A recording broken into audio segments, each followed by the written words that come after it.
Hi everyone, this is Rachel, Christoph here. I'm doing my video on GMOs today in the discussion after watching the GMO video, which now I can't remember the name of. But anyway, I was really excited to do this project actually because GMO is one of those, I guess buzzwords is a good way for it. I never actually knew that much about GMOs, but I guess every time you hear the word GMO, it automatically sparks a negative reaction in my brain anyway. So I thought it was pretty interesting actually to watch this video. I also love Neil deGrasse Tyson, so it was really cool that it was narrated by him. But I'm going to go over our three questions from the video that we needed to answer today. I will say I took a ton of notes. This is a really cool movie, so I really enjoyed it, but just wanted to go over those. So the first question today is looking at the viewpoints of American consumers for GMOs. Kind of the same that I just said is I really think that the American viewpoint mostly comes off of buzzwords and the fact that the campaign for GMOs has really been a fear-based one. They said it all the time throughout the video that really not a whole lot of the public actually knows what they are, myself included up until this point. And so a lot of American consumers think that they're really bad, and that's been based off of things that they've heard, you know, that it'll stunt growth, cause autism, stuff like that. So I think the viewpoint of American consumers is mostly along the lines that GMOs are extremely negative, and that there aren't many people who think they're a good thing, okay? The next one we want to look at are the viewpoints of anti-GMO groups. For instance, Jeffrey Smith was like the big player, I think, in this video. And the anti-GMO groups, again, are those ones that are saying that GMOs are going to cause autism, for example. I thought it was really interesting in the graph that was shown at the very beginning, like towards the beginning of the video, when they were talking about autism and GMO increase. So they showed that the use of GMOs has been rising, and as has rates of autism in children. And I thought that one was interesting because they later went on to point out that actually it's kind of a correlation, not causation issue. But a lot of these anti-GMO groups are using things such as that, like the increase in autism, and that it can stunt growth, that it'll kill ecosystems, that it can harm people inside and out kind of thing. And so the anti-GMO groups are just very, very much against GMOs for those reasons. Obviously, it's going to be up to the viewer of the video, I think, how much you want to take from it. That a lot of the pro-GMO groups say that the anti-GMO groups don't have enough information to really be telling people that they're as bad as they think they are. But those viewpoints from the anti-GMO groups are all fairly similar, that it's going to hurt your kids, it's going to hurt yourself, and that the only way to go is organic. Another big player in that anti-GMO group was Miss Honeycutt. I already forgot her first name, but who's in charge of the, Moms Across America, which I kind of looked at their website, and yeah, it's pretty interesting. But she's also part of the anti-GMO group that really runs on the basis that parents need to not be giving their kids anything that has GMOs in it, which sounds really expensive. But yeah, she is very much in the mindset that giving your GMOs to your children will stunt growth and cause problems in the long run. The next one to look at are the viewpoints of pro-GMO groups, and a lot of those viewpoints had to do with like overpopulation, and I thought one of the really good points that they brought up, kind of maybe a little over halfway through the video, was the fact that, and this was another thing that we'll talk about with organic and small scale farmers, just the amount of land needed in order to grow only organic food is pretty significant. Like we would need a lot more land, I think, than would be hypothetically possible, just with the rate that the human population is growing. Trying to figure out where people are going to live along with where we're going to grow all organic food, I think makes that extremely difficult. And that's one of the things that pro-GMO groups bring up all the time, is that we would need to figure out using GMOs actually makes it a little easier to use less land, and we can use indoor like greenhouses kind of thing, instead of just using all the outdoor stuff. So that's something a lot of the pro-GMO groups mentioned, and also to fight against diseases and harmful bacteria. I know a big one that they were talking about was, I think, in Uganda, maybe. Okay, I'm not sure where it is in my notes, but some of the South African countries who are growing like bananas, who have experienced disease within their crops, those crops can't fight against disease necessarily on their own, and it's nothing that the farmers can do. But those GMOs have made it possible to fight against disease and to make sure that people are still, you know, those farmers in third world countries, that is their main source of income. Like, that's what they need to survive. And so by using GMOs, they're able to produce healthy crops and continue to produce so that they're not necessarily a slave to the land. And that's a lot of what the pro-GMO groups promote. The other thing is industrial scale farmers. So those are the farmers, viewpoints of farmers who are providing food for large scale, big populations, basically, is what it comes down to. And the viewpoints of a lot of those, I think went along those same lines as pro-GMO groups, mostly because the same thing I said before. They know that trying to grow food for a large amount of people means sometimes needing to use GMOs in order to produce those crops. And then again, like, GMOs are helping to maintain crops which may not be available all year long, and to keep them available to the public and to keep the shelf life longer. And that's going to be really important for industrial scale farmers, is because if they have crops that are going bad, you know, a day or two after being picked, they're never going to sell to large groups of people. They're never going to make it onto tables or into homes, anything like that. So I think the industrial scale farmers, especially, they said the rainbow papaya group and those kind of people, they have to use GMOs in order to keep that much food being produced at all times, as well as the rainbow papaya that was going through one of the diseases that wiped out a lot of papayas in Hawaii. And so those large scale farmers had to use GMOs in order to keep their crops healthy and able to produce for that many people. Looking at the viewpoints of small scale farmers or organic, that one's kind of an interesting concept, because you say organic, but then there were even a couple of organic farmers who said that GMOs may be necessary. Like I was saying before and noted before in the video, is that trying to produce organic crops on small plots of land and not needing, you know, huge amounts of land is going to be important to use GMOs, because, I mean, trying to grow on just that small plot of land is never going to work on a large scale. You would never be able to feed that many people. So it seems that, like, even the organic industry, or people who are working in the organic industry, went into it for a reason, and I understand that, but they went into that for a reason in the beginning, and now as the population grows, I think a lot of organic farmers are starting to realize that GMOs just may be a thing of the future and what's necessary to provide for as many people as we are projected to have in upcoming years. Also, let's see, so the viewpoints of agricultural or biotech companies. So Monsanto is the big one that's talked about in this video. And I actually really like a lot of the viewpoints that Monsanto has. It's interesting that they're such a hated company, because, again, a lot of that I think just comes from buzzwords and campaigns that are based out of fear. But Monsanto is sharing the same. Obviously, they're going to be a pro-GMO company, because they are producing things such as the Roundup Ready plants. Maybe that's the word I'm looking for.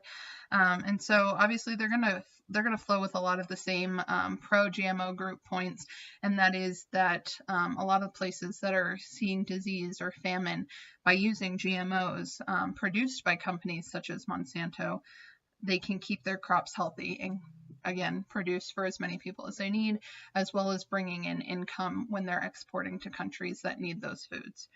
And then finally, the viewpoints of scientists. This is I thought it was interesting in here. A lot of scientists are going along the lines of GMOs are good and are going to eventually be completely necessary for people to have good food and to produce large quantities of food in small amounts of time. But it's interesting how often the scientists' perspective was run over again by the fear campaigns and buzzwords. So while it seems like a lot of scientists are pro GMO, they're in taking the same lines as pro GMO groups, oftentimes they're not actually listened to or valued. But it would seem just from the video that a lot of scientists seem in favor of GMOs. I will say I saw Bill Nye the Science Guy on there, obviously, and it was a really short segment, so I had a hard time kind of deciding if he was pro GMO or not. I did hear him kind of hypothesize something about GMOs, but that is one that I'll say he's the one scientist that I didn't grab his viewpoint on GMOs. I think he might be in favor of them, but I'm not entirely sure. But for the most part, it seems like a lot of scientists fully back the idea of GMOs. Okay, so, wow, that was a long 10 minutes. But now we're going to look at the second question, which is looking at pros and cons of genetically modified or genetically engineered foods. I'm going to start with the pros because to me those are a lot bigger. I have a lot harder time coming up with the cons. I'm not even entirely sure I can come up with 3 cons because, in case you didn't already notice, I'm pretty in favor of GMOs. So I guess the pros that I would come up with is, number 1, is looking at bacteria and viruses that we have no control over. So obviously what affected the papaya plants in Hawaii, as well as the bananas in South Africa. I'm going to keep going with that. In South Africa, and by using genetically modified food, it helps to sustain those crops. There's really nothing you can do about something like that. It's an act of God, if you will. And so by being able to make genetically engineered food, that's helping to avoid those viruses and avoid the bacteria that we really can't do anything about. So to me, that's a really big pro. It keeps people in business. Sorry, that's what I was looking for. It keeps people in business and makes sure that we have the food that we need pretty much at any given time. Another pro that I would see is shelf life is huge. Obviously, we live in Wyoming, where yes, we have a lot of farmland around us. So a lot of the food that we have access to is probably grown pretty close to home. It doesn't have to travel very far or anything like that.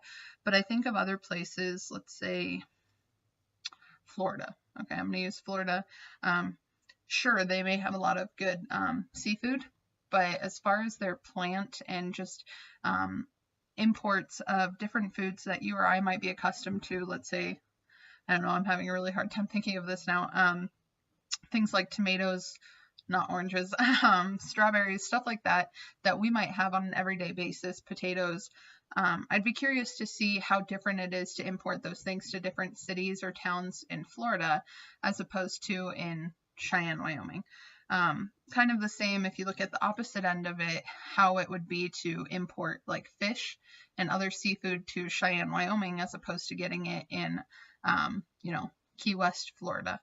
That's going to be a lot different. So the shelf life is going to be really important, that the genetically modified or genetically engineered food means that it's going to have a longer shelf life, and that's more time for the consumers to get it. And that's a little bit more time for me to have it at my home. I don't usually go to the store and buy 3 tomatoes and use them all at one time, but tomatoes are one of those things that are genetically modified or can be genetically modified, genetically engineered to have longer shelf lives, which means if I only use 1 tomato on a Tuesday night, I can still use, the other 2 or 1 tomato, Thursday or Friday. Whereas without some of those changes in genetics, there's a very good chance that those tomatoes would have gone bad by, within 24 or 48 hours. So that's just another pro that I think is shelf life. It's pretty important. The other pro, which I just forgot what I was going to say. The last pro that I can think of would be something along the lines of, I already said, oh man, I already forgot. Okay, I'm going to come back to that. I'm going to look at cons, which to me, I don't know if I can pick out 3 specific cons. All I can see is one really big, glaring like con that I've thought of this whole movie, which is really just kind of the smear campaign that has followed GMOs around. As the video said, and I'm going to quote this really quick, I think this was towards the beginning of the video, and it was a piece of information that was written down on a piece of paper that said, to date, no adverse health effects attributed to genetic engineering have been documented in the human population. So to me, that makes it extremely difficult to think of cons, because nothing's really been recorded or reported as an extreme con of having genetically modified food. Again, the only thing I can think of that would make it bad is people's perception of GMOs or genetically modified food as well. And because their perception of it is that it's so evil and it's such a bad thing, I can really just see people getting upset about the production and the integration of genetically modified food in like our marketplaces. So other than that, I really can't think of a con. I just think that people's perceptions of GMOs are really going to change the way that we use them. Sorry, not GMOs, genetically modified or genetically engineered food. I understand they're pretty much the same thing, but like I said, I think just the public's perception of them is really what makes people think that they're so bad. Let's see, and the last pro that I skipped over the last time, and I'm still trying to remember, sorry, let me see if I found it. Oh, okay. Again, to kind of hit on something I've kind of already talked about, is again, I think that genetically engineered food is much easier to produce. So that's going to be a pro. It doesn't take as much land. You can do this indoors, like greenhouses, stuff like that. And I just really think it's going to be important, especially that in that video they projected, I think by 2020, that the population is supposedly supposed to be up to like 9 billion. That's a lot of people, and we already have so many issues with housing and homelessness, but totally separate problem. I just think that trying to find somewhere to grow food and we have to start building to house people is just going to cause a lot of chaos, and I just don't think it's going to be humanly possible to try and get all of those people to get all of that food produced, let's say in organic farms. I just don't see us having the capability or the space to do that. So I think a pro of genetically modified food is that it's going to take less space, and really we just don't have a whole lot of space to give. So the last point, which is looking at kind of my viewpoint of GMOs, is obviously, in case you didn't already notice, I'm pretty in favor of GMOs. And the reason for that being, again, the big thing that stood out to me was that quote that I just read from the movie, which had to do with no adverse health effects have been attributed to genetic engineering or documented in the human population. So to be quite honest, for a while there, I fed into a lot of the stuff about GMOs causing autism, that, you know, I couldn't have GMOs in my food because it was going to make me fat, or because it was going to give me anxiety or depression, or all of the things that I've kind of heard in this fear campaign for GMOs. So I really think GMOs are great, to be quite honest. I think it's really going to be necessary when population increases. I also think that some of the things that I thought that I kind of some of the things that I thought of while I was watching this video is, for those of you who do live in Wyoming, something really interesting that we saw recently was in Vidavoo, and it was kind of all over Wyoming, but more so in Vidavoo, if anyone ever goes rock climbing or anything like that. The pine bark beetles that affected so many of the trees around Cheyenne and up in Vidavoo, and those trees had to get cut down, and there was really nothing that we could do at that moment. I think they did spray for them, but I really don't think it helped much. And to me, that kind of was, wow, to me, that was kind of similar to what happened with the papaya plants in Hawaii, and how there wasn't anything they could do. I mean, they were cutting the plants open and showing that they were just dying, and all of the papayas just looked awful. And it kind of reminded me of what was happening with the pine bark beetle. And I think by using GMOs, we could avoid things like that from or we could keep things from happening. So that was something I just kind of attributed to that. And I also found it really interesting when Miss Honeycutt was talking later on in the video, where she said she would trust moms on Facebook, Instagram, Twitter, or blogs over medical or scientific professionals. I thought that was interesting because, you know, these people who have been working their entire lives to, you know, do scientific things, medical things, on such a large scale, I just don't understand the logic behind trusting, you know, some random person's blog or story over what a scientific professional has to say about GMOs. And again, I think that's where a lot of the controversy from GMOs comes, is because you have a lot of uninformed people, or maybe not uninformed, that's a little strong. You have a lot of people who are running emotional campaigns and fear campaigns, who are cornering a lot of other people and spreading their word. Even Jeffrey Smith, when they first interviewed him, asked, "Are you a scientist?" And he said no. They asked if he was a medical professional. He said no. And really, it was just, "I'm somebody with an opinion." And that's always something that scares me, when people kind of just start going off of their opinion and sharing it, and then when they start scaring other people. So, sorry, I went off on a little bit of a tangent there. I guess the bottom line is they really pinned it on the nose when they said it's easier to scare than reassure.